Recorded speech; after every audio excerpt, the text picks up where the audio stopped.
Welcome guys to our third lecture of social science. तो आज हम लोग सोशल साइंस के 100 इम्पॉर्टेंट क्वेश्चंस के थर्ड लेक्चर में हैं। तो मैंने पिछले 2 क्लासेस में 40 क्वेश्चंस कंप्लीट करवा दिए थे और आज हम लोग 41 क्वेश्चन से स्टार्ट करेंगे। तो हमारा आज का पहला क्वेश्चन है, सतत विकास क्या है। सतत विकास मतलब क्या होता है? Sustainable development. ऐसा विकास जो मतलब हम लोग हमारा आज का ज़रूरत भी पूरा करें और बिना किसी नुकसान के, नुकसान मतलब बिना प्रकृति को नुकसान किए हुए। ठीक है, तो चलिए हम लोग देखते हैं क्या है सतत विकास क्या है। तो सतत विकास का अर्थ है ऐसा विकास जो जारी रहे, टिकाऊ रहे। अर्थात सतत विकास की वह रणनीति है जो प्राकृतिक साधनों एवं पर्यावरण को क्षति पहुंचाए बगैर वर्तमान एवं भावी दोनों पीढ़ियों के कल्याण को अधिकतम बनाती है।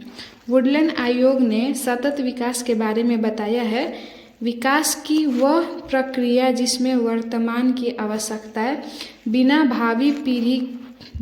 भावी पीढ़ी को क्षमता योग्यता से समझौते किए पूरे की जाती है। ठीक है, जैसे क्या हो गया, जल का इस्तेमाल करना, सूर्य का प्रकाश का प्रयोग करना है। ये सब चीज़ कभी ख़त्म होने वाला है अगर हम लोग आज इस्तेमाल करें। हाँ, ऐसा है कि सेव वाटर सेव लाइफ वो सब ठीक है, लेकिन क्या है, जल हम लोग का कभी ख़त्म होने वाला है? नहीं, वो हम लोग यूज़ कर सकते हैं, उससे कुछ हम लोग एनर्जी बना सकते हैं, उसको हम लोग अपने डेली लाइफ में यूज़ करके उससे कुछ हम लोग ऐसा करें कि जिससे हमारा ज़रूरत भी पूरा हो सकता है और हमारे प्रकृति को नुकसान भी नहीं होगा। ठीक है, दूसरा क्या है, सूर्य का प्रकाश, सोलर एनर्जी। हम लोग सोलर एनर्जी से अभी इलेक्ट्रिसिटी ये कर सकते हैं, घर में का जितना भी मशीन है उससे चल सकता है। तो वो सब यूज़ करने से क्या होगा, हमारा आज का ज़रूरत भी पूरा हो जाएगा बिना किसी प्राकृतिक नुकसान किए। अगर हम लोग कोयला ये सब चीज़ इस्तेमाल कर रहे हैं, ठीक है, तो वो सब क्या होता है, कभी ना कभी ख़त्म हो जाएगा, जैसा कि मैंने पिछले क्लास में बताया था। तो ये क्या हो गया हम लोग का सतत विकास। सतत विकास मतलब क्या होता है, एक ऐसा विकास जो क्या है, हमेशा जारी रहे, टिकाऊ रहे, हमारा आज का ज़रूरत पूरा करे और बिना किसी प्राकृतिक चीज़ को क्षति पहुंचाए बगैर। ठीक है, हमारा नेक्स्ट क्वेश्चन है आज का, वन विनाश के प्रमुख कारणों को लिखे। क्या है, वन विनाश के प्रमुख कारण। तो चलिए देखते हैं। वन विनाश के प्रमुख कारण निम्नलिखित है। वन क्षेत्र को कृषि भूमि के रूप में बदल जाना। जितना भी हम लोग का जंगल है उसको हम लोग, जंगल मतलब जहाँ पे पेड़ पौधा कुछ वन है, उसको हम लोग क्या करें, काट के उसमें कृषि भूमि, मतलब कृषि भूमि क्या होता है, जहाँ पे हम लोग खेती करने लगे। तो वो कितना भी वन सबको है उसको काट के हम लोग क्या करें, खेती के लिए ज़मीन तैयार कर रहे हैं। ठीक है, उसमें बदल जाना। पशु चरण और ईंधन के लिए लकड़ियों का भारी मात्रा में काटा जाना। ये आपके 2 मार्क्स के क्वेश्चन में आ सकता है। ठीक है, वन विनाश मतलब डिफॉरेस्टेशन, पेड़ की कटाई। ये इसके 2 मुख्य कारण क्या है कि कृषि भूमि में बदले जाना और पशु चरण, गाय भैंस ये सबको चराने के लिए, और ईंधन के लिए, क्या है, ईंधन मतलब जलावन के लिए क्या करते हैं हम लोग, भारी मात्रा में लकड़ियों को काटते हैं। तो ये 2 कारण हो जाता है। नेक्स्ट क्वेश्चन इज क्या है, सार्वजनिक और निजी उद्योग में अंतर बताएं। सार्वजनिक और निजी उद्योग क्या होता है, पब्लिक मतलब गवर्नमेंट और निजी मतलब प्राइवेट इंडस्ट्री, प्राइवेट कंपनी में अंतर बताइए। तो चलिए, सार्वजनिक उद्योग क्या है, जब किसी उद्योग का संचालन एवं नियंत्रण कौन करता है, सरकार करता है। ठीक है, अथवा इसके द्वारा नियुक्त व्यक्ति के हाथों में होता है, तब उसे सार्वजनिक उद्योग कहा जाता है। जैसे कि क्या है, एग्जाम्पल क्या है इसका एग्जाम्पल क्या है, बोकारो लोहा इस्पात उद्योग, भारत हैवी इलेक्ट्रिक लिमिटेड। ठीक है, ये सब क्या है, सार्वजनिक उद्योग। दूसरा क्या है, निजी उद्योग। ये क्या होता है, जब किसी उद्योग का स्वस्वामित्व एवं नियंत्रण किसी निजी व्यक्ति, प्राइवेट पर्सन, ठीक है, अथवा उसके द्वारा नियुक्त के हाथों में होता है, तब इस प्रकार के उद्योग को निजी उद्योग कहा जाता है। जैसे टाटा उद्योग, गोदरेज उद्योग, ये सब क्या है, प्राइवेट चीज़ है, ठीक है, प्राइवेट कंपनी है। ये किसका है, टाटा उद्योग किसका था, टाटा का, भाई टाटा का था। गोदरेज किसका था, गोदरेज कंपनी क्या है, प्राइवेट कंपनी है। जैसे कि अभी क्या है, रिलायंस है, किसका है, अंबानी का है। ये सब क्या हो गया, निजी उद्योग। सरकारी उद्योग को क्या कहते हैं, सार्वजनिक उद्योग। जैसे कि बोकारो लोहा इस्पात उद्योग, ये सब क्या हो गया, सार्वजनिक, ठीक है। चलिए नेक्स्ट क्वेश्चन है हम लोग का, व्यावसायिक बैंक के प्रमुख कारणों को लिखें। व्यावसायिक बैंक मतलब कमर्शियल बैंक, क्या होता है, कमर्शियल बैंक। अब कमर्शियल बैंक क्या होता है, कमर्शियल मतलब क्या होता है, जिससे हम लोग पैसा कमाते हैं, ठीक है। तो अब ये क्वेश्चन आप लोग के दिमाग में आएगा कि पैसा कमाएंगे कैसे बैंक से। बैंक कुछ कमर्शियल बैंक होते हैं, जैसे कि SBI हो गया, ये जितना भी अभी हम लोग इस्तेमाल करते हैं वो सब क्या होता है, कमर्शियल बैंक। हम लोग उसमें पैसा जमा करते हैं, ठीक है। हम लोग मान के चलिए हम लोग उसमें चलिए 100 रुपये जमा कर रहे हैं, ठीक है, बैंक में हम लोग 100 रुपये जमा कर रहे हैं। वो लोग क्या करते हैं, इस पैसा को अलग इस्तेमाल कर देते हैं, इन्वेस्ट कर देते हैं, ठीक है। वो लोग इन्वेस्ट करते हैं तो वो लोग इसी पैसा से कुछ पैसा कमा लेते हैं। वो लोग इसको इन्वेस्ट करके मान के चलिए कि इससे 150 रुपया बना लिए, ठीक है। अब इसी में से हम लोग का 100 रुपया तो हमारा है भाई, ठीक है, और इसको हम लोग कुछ दिन तक बैंक में रखते हैं। तो हम लोग को पता है ना 6% के रेट से या फिर 8% के रेट से, जो भी रेट से हम लोग को इंटरेस्ट मिलता है तो इसी पे मिलता है कि नहीं। तो वो लोग तो हमारे पैसा से क्या कर रहे हैं, इन्वेस्ट करके वो लोग खुद भी कमा रहा है 50 रुपया, ठीक है, कमाया कि नहीं, हम लोग के पैसा से कमाया। और वो लोग कुछ अमाउंट इसमें से कुछ अमाउंट अलग रखता है, मान के चलिए कि 80 रुपया इसमें से अलग, कमाने के बाद 80 रुपया अलग रख देता है। वो क्या करता है, इसमें से हम लोग को अब ज़रूरत पड़ने पे हम लोग उसको निकाल सकते हैं। हम लोग बैंक में जाते हैं, जब मन किया तब निकाल लेते हैं, ठीक है। और लोग किस पैसा में से निकालते हैं, इस पैसा में से निकालते हैं। तो ये मैंने एक बस एक छोटा सा एग्जांपल दिया। ऐसा आप सोचिए देश में कितने सारे लोग हैं, कितना पैसा जमा होता होगा और उसमें से हम लोग को कितना पैसा निकालते होंगे, ठीक है। तो ये हो गया व्यावसायिक बैंक। तो व्यावसायिक बैंक के प्रमुख कारण क्या है, जमा को स्वीकार, एक मिनट, क्या है, जमा को स्वीकार करना। व्यावसायिक बैंक क्या करता है, पहला काम क्या है, जमा को स्वीकार करना। व्यावसायिक बैंक का सर्वाधिक महत्वपूर्ण कार्य अपने ग्राहकों में जमा के रूप में मुद्रा प्राप्त करना है। हम लोग जितना भी पैसा क्या करते हैं, जमा करते हैं, उसको प्राप्त करना है। दूसरा क्या है, ऋण प्रदान करना। बैंक हम लोग को लोन भी देता है कि नहीं देता है, तो वही है ऋण प्रदान करना। बैंक के पास से जो रुपया जमा है के रूप में आता है, उसमें से एक निश्चित राशि नगद कोष में रखकर उचित जमानत के आधार पर सेवा प्राप्ति हेतु उपभोक्ता को ऋण प्रदान करता है। बैंक लोग हम लोग को क्या देता है, ऋण प्रदान करता है, लोन देता है। तो बैंक का, व्यावसायिक बैंक का दो मुख्य कारण क्या है, एक तो जमा करना, हम लोग सेविंग्स के लिए इस्तेमाल कर सकते हैं। दूसरा क्या है, लोन लेने के लिए ऋण प्रदान करता है। बैंक हम लोग को क्या देता है, लोन देता है, ठीक है। नेक्स्ट क्वेश्चन है हम लोग का, बिहार के आर्थिक पिछड़ेपन के कारण तथा इसे दूर करने का उपाय बताएं। क्या है, बिहार के आर्थिक पिछड़ेपन तथा इसे दूर करने का उपाय बताएं। तो बिहार के आर्थिक पिछड़ेपन के कई कारण हैं, जैसे कि क्या है, बाढ़। बिहार में क्या होता है, ऐसा जगह है जहाँ पे बाढ़ का आना निश्चित है। हर साल देखते हैं कि बाढ़ आते रहता है, उससे कितना नुकसान होता है कि नहीं। दूसरा है बेरोजगारी। अब बेरोजगारी किस लिए होता है, जनसंख्या ज़्यादा होने के कारण से। अभी तो हर जगह बेरोजगारी ज़्यादा है, काम कम और क्या है, आदमी ज़्यादा उसे करने वाला, उसके कारण से बेरोजगारी। कम उत्पादकता, कभी कभी फसल क्या होता है, बहुत कम होता है उपजाऊ, ठीक है। और कृषि प्रौद्योगिकी का ये क्या हो गया कि यहाँ पे ज़्यादा क्या है, फार्मर सबका ज़्यादा ये है, ठीक है।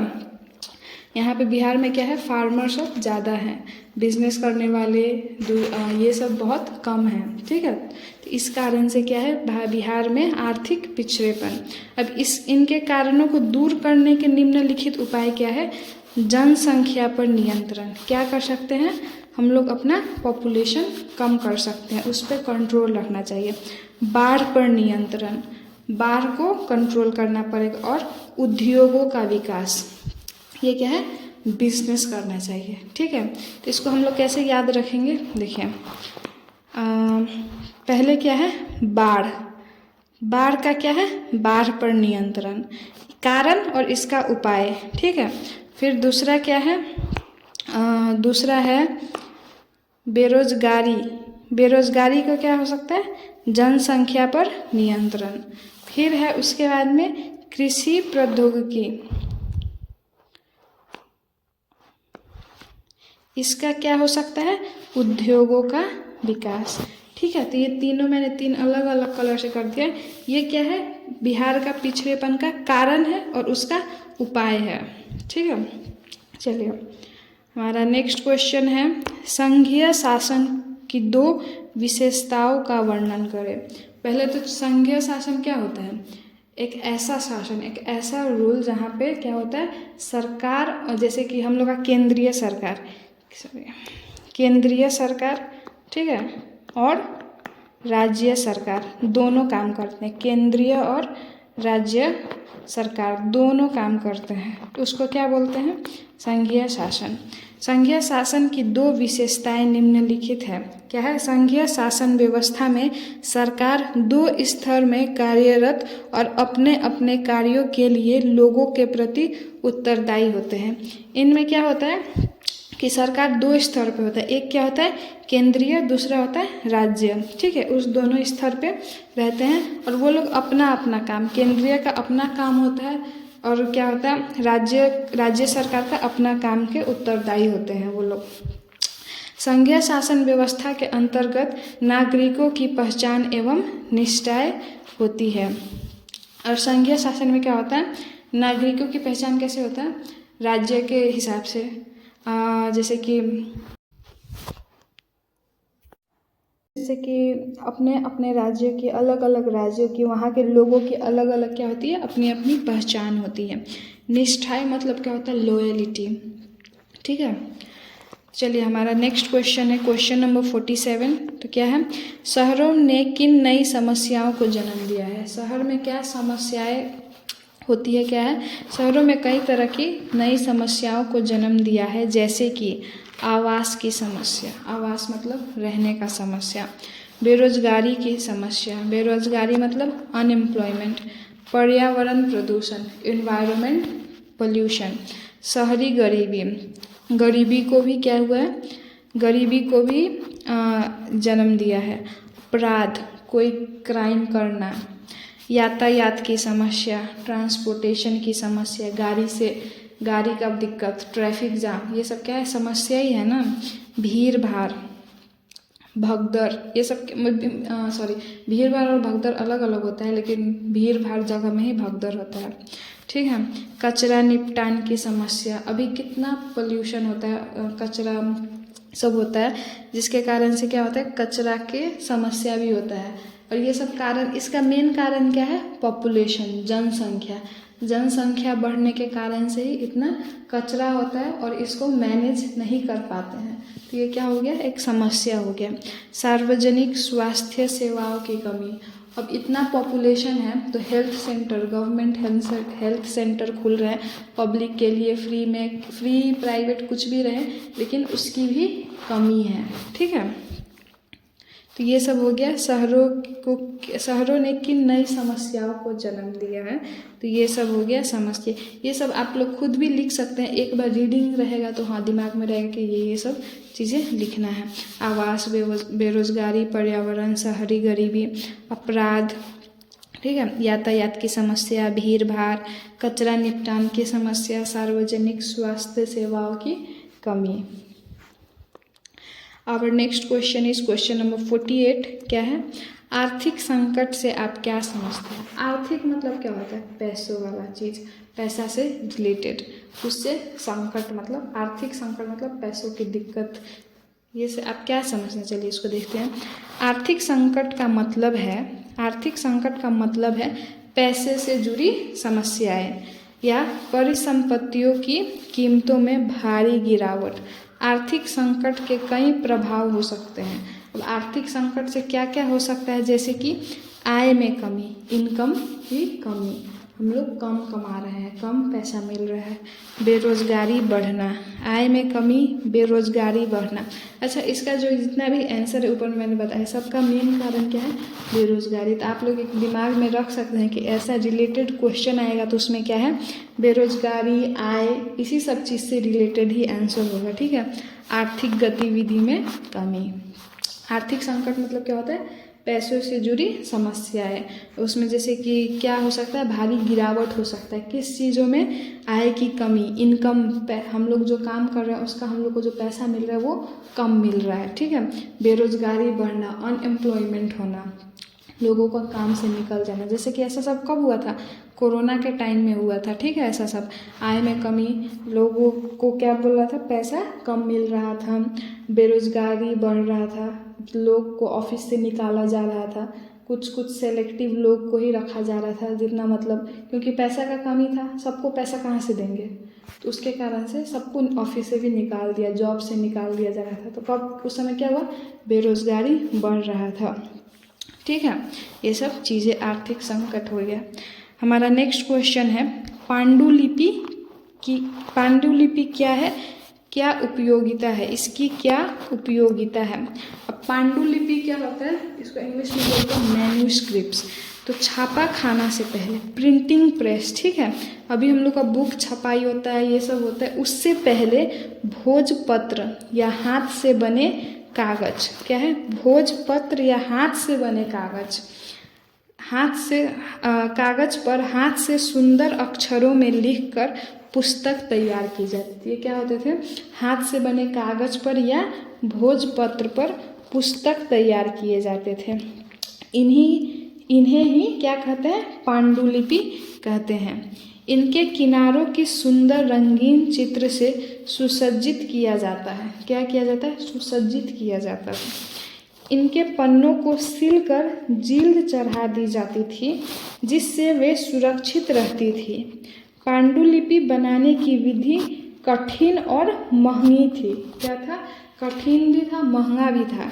संस्कृत, पाली, प्राकृत, क्षेत्रीय भाषा, अरबी तथा फारसी में ऐसी असंख्य पांडुलिपियाँ तैयार की गई। ऐसा सब मेन सब कब बना, किस किस भाषा में बनता था? संस्कृत, पाली, प्राकृत, क्षेत्रीय भाषा, अरबी तथा फारसी में बनता था। और ये सब बहुत सारा असंख्य मतलब इनफाइनाइट नंबर्स में बना गया था। पांडुलिपियों की लिखावट कठिन होने तथा प्रचुरता से उपलब्ध नहीं होने के कारण से यह आम आदमी के पहुंच के बाहर होती थी। पहला बात तो इसको बनाना मुश्किल था, उस पर जो भाषा लिखा गया था वो भी हम लोग के समझ के बाहर, ठीक है। इसका लिखावट भी मतलब बहुत कठिन होता था, तो इसी सब कारण से ये आम आदमी के पहुंच के बाहर था। तो इसके मैंने इम्पोर्टेंट पॉइंट्स अंडरलाइन कर दिए हैं, जैसे कि ये क्या है? एक पुस्तक ही है, लेकिन ये कब बना था? छापा खाना होने से पहले। और किस चीज़ से बन रहा था? भोजपत्र और हाथ से बने कागज पर लिखा जाता था। कौन कौन से भाषा में? संस्कृत, पाली, अरबी तथा फारसी, ठीक है, ये सब होता था। इसका लिखावट कठिन था और इसको सील कर जिल्द चढ़ाकर सुंदर रंगीन चित्र भी बनाया जाता था इस पर, ठीक है। चलिए, हमारा 50th क्वेश्चन है, केंद्रीय शासित राज्य क्या है? तो देखिए, भारतीय संघ में ऐसी भी इकाइयाँ हैं जो जनसंख्या और क्षेत्र, क्या है? जनसंख्या और क्षेत्र में बहुत छोटे हैं, जिन्हें दूसरे राज्य में विलय भी नहीं किया जा सकता था। इन्हें बहुत कम अधिकार प्राप्त है। ऐसे राज्यों के लिए शासन संचालन का विशेष अधिकार केंद्रीय सरकार को है, इसीलिए ऐसे इकाई को केंद्र शासित प्रदेश कहा जाता है। क्या है? केंद्र शासित प्रदेश कहा जाता है। तो ये कैसा हो गया, मैं आपको एग्जाम्पल दे रही हूँ। जैसे कि पौंडीचेरी, ठीक है, पौंडीचेरी, इसको हिंदी में पुडुचेरी भी बोलते हैं। दिल्ली, ठीक है, दमन एंड दीव, ये सब जो यूनियन टेरिटरीज हम लोग पढ़ते हैं ना, इंग्लिश में क्या बोलते हैं, union territories, Daman and Diu, ये सब जो हो गया, ये सब इसके ही एग्जाम्पल है। ये सब क्या है, इसका एक तो जनसंख्या कम है, वहाँ पे आबादी कम है, और क्षेत्र में, एरिया में भी कुछ बहुत बड़ा नहीं है, छोटे हैं, इसीलिए इनको दूसरे राज्य में भी इसको हम लोग नहीं डाल सकते हैं। ठीक है, दूसरे राज्य में भी इसको हम लोग नहीं डाल सकते हैं। तो इसी कारण से इसको कौन कंट्रोल करता है, इसको केंद्रीय सरकार ही कंट्रोल करता है। ये अलग है, ये सब का नाम हम लोग स्टेट का, राज्य का जितने भी नाम है उसमें भी नहीं देखते हैं, कहीं नहीं देखेंगे। ये सब क्या है, केंद्रीय शासित है। इस सब को कौन रूल करता है, केंद्रीय सरकार इस सब में शासन करता है। तो इसीलिए इसको क्या बोलते हैं, केंद्रीय शासित प्रदेश। ठीक है, चलिए नेक्स्ट है हमारा, संघीय शासन की दो विशेषताओं का वर्णन करें। संघीय शासन क्या था, हमने ऊपर भी पढ़ा था। संघीय शासन की दो प्रमुख विशेषताएं हैं, लिखित संविधान, इसके बारे में क्या है, संविधान लिखा गया है, लिखा हुआ संविधान है। दूसरा क्या है, दो स्तरों की सरकार, मैंने बताया था, केंद्र सरकार और दूसरी राज्य सरकार। ठीक है, इसको क्या बोलते हैं इंग्लिश में, फेडरल गवर्नमेंट। फेडरल गवर्नमेंट, जहाँ पे क्या होता है, केंद्रीय सरकार भी होता है, राज्य सरकार भी होता है। जैसे कि इंडिया फेडरल गवर्नमेंट है, केंद्र का अलग सरकार है, राज्य का अलग सरकार है। ठीक है, हमारा नेक्स्ट क्वेश्चन है, उपग्रह संचार क्या है। उपग्रह संचार का अर्थ क्या है। ठीक है, उपग्रह संचार उसे प्रणाली को संदर्भित करता है जिसके माध्यम से हम पृथ्वी के, क्या है, जिसके माध्यम से हम पृथ्वी के चारों ओर कक्षा में संचार उपग्रह के उपयोगों के माध्यम से एक स्थान से दूसरे स्थान तक सूचना पहुंचाते हैं। उपग्रह संचार मतलब क्या होता है, सैटेलाइट कम्युनिकेशन। अच्छा, अभी हम लोग, मैं यहाँ पे वीडियो रिकॉर्ड कर रही हूँ, आप लोग इसको जब देखेंगे तो आप लोग कैसे देख पा रहे हैं, टीवी में हम लोग लाइव स्पोर्ट्स चैनल क्रिकेट देखते हैं, लाइव देखते हैं, आईपीएल का मैच कहीं और चल रहा है, हम लोग यहाँ पे बैठ के देख रहे हैं, मुंबई का चीज़ हम लोग यहाँ पे देख रहे हैं, दिल्ली का चीज़ यहाँ पे देख रहे हैं। ये सब कैसे होता है, ये सब सैटेलाइट कम्युनिकेशन की वजह से होता है। तो उसी को क्या बोलते हैं हिंदी में, उपग्रह संचार। दूसरे जगह का एक क्या लगा हुआ है, हम पृथ्वी के चारों ओर कक्ष में संचार उपग्रह, यहाँ पे सैटेलाइट लगा हुआ है। ठीक है, और दूसरा कहाँ है, ऊपर क्या बोलते हैं, स्पेस में लगा हुआ है, क्या लगा हुआ है, सैटेलाइट। उसी के कारण से हम लोग अभी यहाँ पे हर चीज़ लाइव देख पा रहे हैं, फ़ोन से बात कर पा रहे हैं। ये सब कैसे पॉसिबल है, ये सब किस कारण से पॉसिबल है, उपग्रह संचार। ठीक है, तो इसका अर्थ क्या है, उपग्रह संचार उस प्रणाली को संदर्भित करता है जिसके माध्यम से, जिसके कारण से हम लोग पृथ्वी के चारों ओर हर जगह का संचार उपग्रह के उपयोग के माध्यम से एक स्थान से दूसरे स्थान तक सूचना पहुंचाता है। सूचना में क्या आता है, इन्फॉर्मेशन। तब हमेशा इन्फॉर्मेशन मतलब ये नहीं होता है कि कुछ बातचीत, कुछ भी इन्फॉर्मेशन में हर चीज़ आ जाता है। वहाँ पे गेम चल रहा है, क्रिकेट चल रहा है लाइव, तो हम लोग देख पा रहे हैं, वो सब भी सूचना में ही आता है। ठीक है, तो वही होता है उपग्रह संचार, उसको इंग्लिश में बोलते हैं सैटेलाइट कम्युनिकेशन। हम लोग का नेक्स्ट क्वेश्चन है, बचत क्या है। अब बचत क्या है, ये तो एकदम आसान क्वेश्चन है। बचत मतलब क्या होता है, सेविंग्स।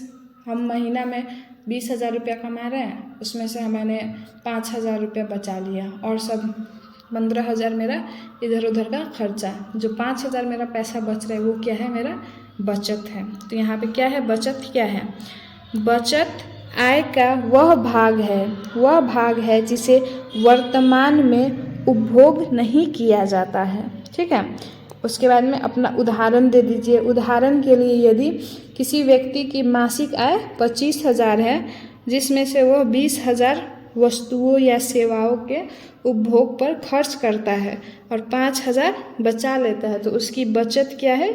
5,000। ठीक है। Next question is 54। Important question है भाई।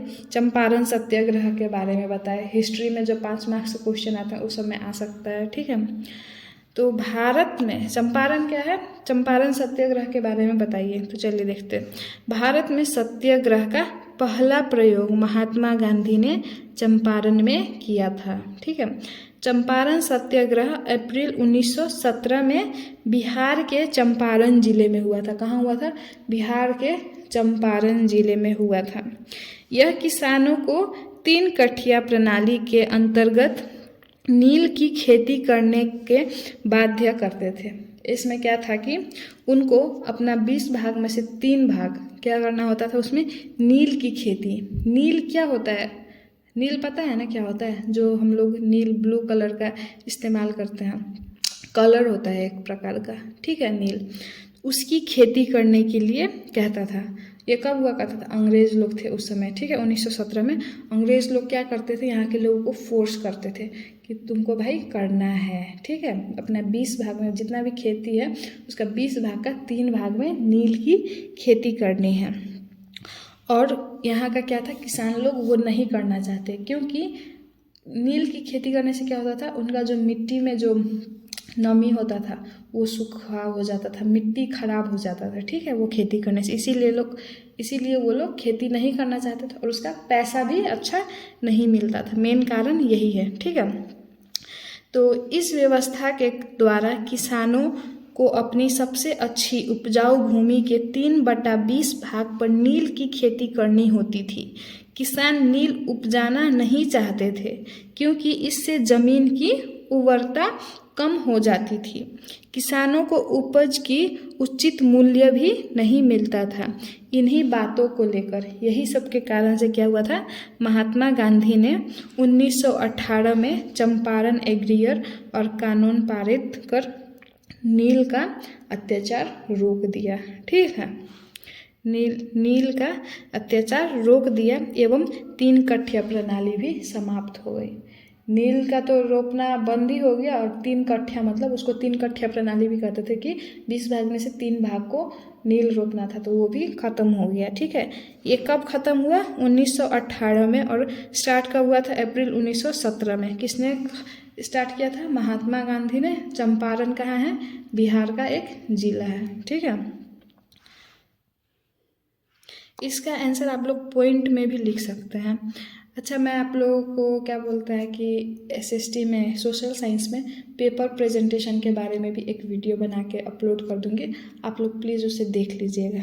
ठीक है, कि हम लोग को एग्ज़ाम में कैसे पेपर लिखना है, किस तरह से हम लोग का पेपर प्रेजेंट होना चाहिए कि हम लोग को अच्छा मार्क्स मिल पाए। चलिए, नेक्स्ट क्वेश्चन है हम लोग का, मानव अधिकार क्या है? अब मानव अधिकार मतलब क्या होता है? Human right. ये क्या होता है? मानव अधिकार में मौलिक अधिकार होते हैं जो प्रत्येक व्यक्ति को जन्म से प्राप्त होता है। क्या होता है? जन्म से ही हम लोग का मानव अधिकार हम लोग को प्राप्त होता है। यह अधिकार व्यक्ति को स्वतंत्रता, समानता और गरिमा की रक्षा करता है।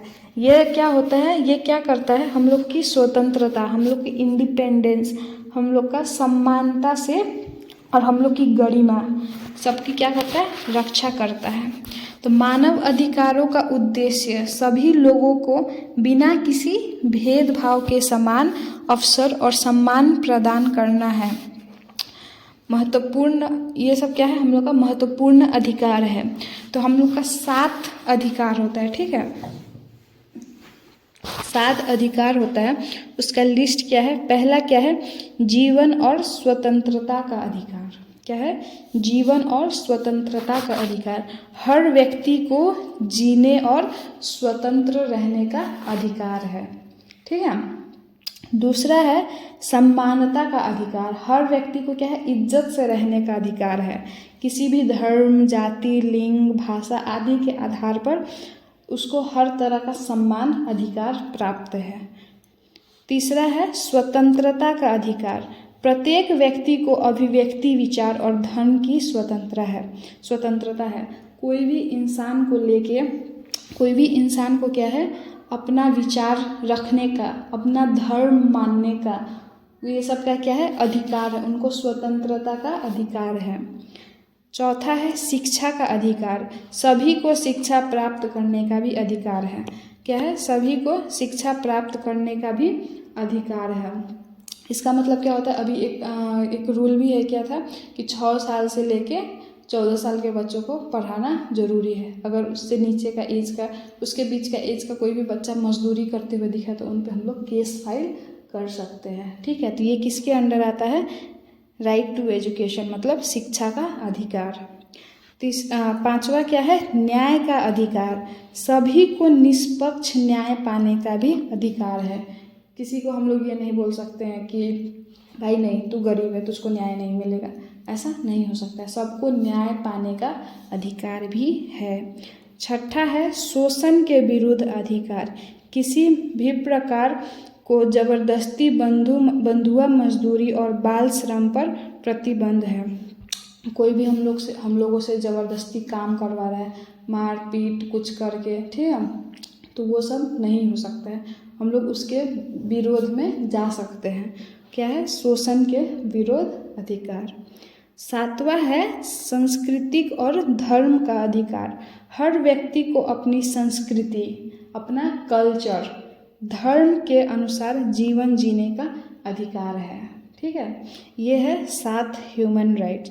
तो इतना लंबा तो शायद नहीं आना चाहिए, लेकिन 5 मार्क्स में आया भी तो आप लोग ये मेन पॉइंट याद करके रख सकते हैं। ये क्या होता है, हम लोग को जन्म से प्राप्त होता है, स्वतंत्रता, सम्मानता और गरिमा की रक्षा करता है।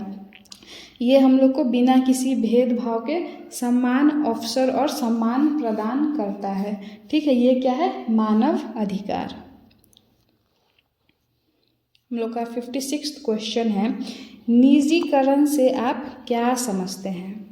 निजीकरण का अर्थ है निजी क्षेत्र द्वारा सार्वजनिक क्षेत्र के उद्यमों पर पूर्ण अथवा आंशिक स्वामित्व प्राप्त करना तथा उनका प्रबंधन करना। आर्थिक सुधारों के अंतर्गत भारत सरकार मिशन 1991 में इस नीति की शुरुआत की थी। निजीकरण मतलब प्राइवेटाइजेशन, ठीक है, इसको क्या बोलते हैं, प्राइवेटाइजेशन। अब कोई भी सरकारी, जैसे कि बहुत सारे पहले सरकारी क्या थे, उद्यम थे, ठीक है, जो कि सरकार से सही तरीके से नहीं चल रहा था, मतलब वो लोग से मैनेज नहीं हो पा रहा था। तो इसी कारण से क्या हुआ, सरकार ने उसे प्राइवेट कर दिया, मतलब प्राइवेटाइजेशन कर दिया। क्या कर दिया, निजीकरण। उसको क्या कहते हैं, उस प्रोसेस को क्या कहते हैं, निजीकरण। उसको अपना प्राइवेट बनवा दिया, ठीक है, उसी चीज़ को क्या कहते हैं, निजीकरण। ये मिशन कब चालू हुआ था, 1991 में। कोई भी सरकारी चीज़ें, देखिए, कोई भी सरकारी कंपनी है, ठीक है, सरकारी कंपनी है ये, इसको क्या किया, प्राइवेट कर दिया गया है। इसी को क्या बोलते हैं, निजीकरण। निजी कर दिया गया। सार्वजनिक क्षेत्र के उद्यमों पर पूर्णत अथवा आंशिक स्वामित्व प्राप्त करना तथा, या फिर ऐसा हो सकता था कि आधा गवर्नमेंट हैंडल कर रहा है, आधा जो कंपनी खरीदा है वो हैंडल कर रहा है, या फिर पूरा का पूरा ही प्राइवेट हो गया। अभी जैसे कि मैं आप लोग को बताती हूँ, जो रेलवे है, ठीक है, रेलवे क्या है, वो गवर्नमेंट ही चला रहा है। और ऐसा बहुत सारा पहले कंपनी सब था जो कि गवर्नमेंट ही चला रहा था, लेकिन क्या हुआ कि नहीं, गवर्नमेंट से मैनेज नहीं हो पा रहा था, उसमें पैसों की बहुत ज़रूरत लगती थी। तो क्या हुआ कि उन लोगों ने प्राइवेट कर दिया। अभी बस एक ट्रेन ही है, रेलवे ही है जो कि गवर्नमेंट के अंदर है। अगर वो लोग चाहेंगे तो उससे भी प्राइवेट कर सकते हैं, ठीक है, इंडियन रेलवे। तो निजीकरण मतलब क्या होता है कि कोई भी गवर्नमेंट कंपनी को प्राइवेट करना, उसी को क्या बोलते हैं, प्राइवेटाइजेशन या फिर निजीकरण। ये कब से भारत सरकार का मिशन कब बना, ये 1991 में। चलिए हमारा नेक्स्ट क्वेश्चन है, विश्व व्यापार संगठन क्या है, यह कब और क्यों किया गया था। विश्व व्यापार संगठन मतलब वर्ल्ड ट्रेड ऑर्गेनाइजेशन।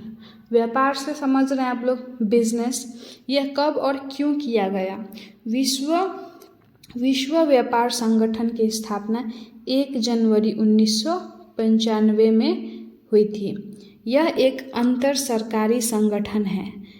क्या है, अंतर सरकारी संगठन है। इसका मकसद दुनिया भर में व्यापार को आसान बनाना है। इसका मकसद क्या है, दुनिया भर में व्यापार को आसान बनाना और अंतर्राष्ट्रीय व्यापार के नियमों को नियंत्रित करना। अंतर्राष्ट्रीय मतलब इंटरनेशनल बिजनेस को कंट्रोल करना।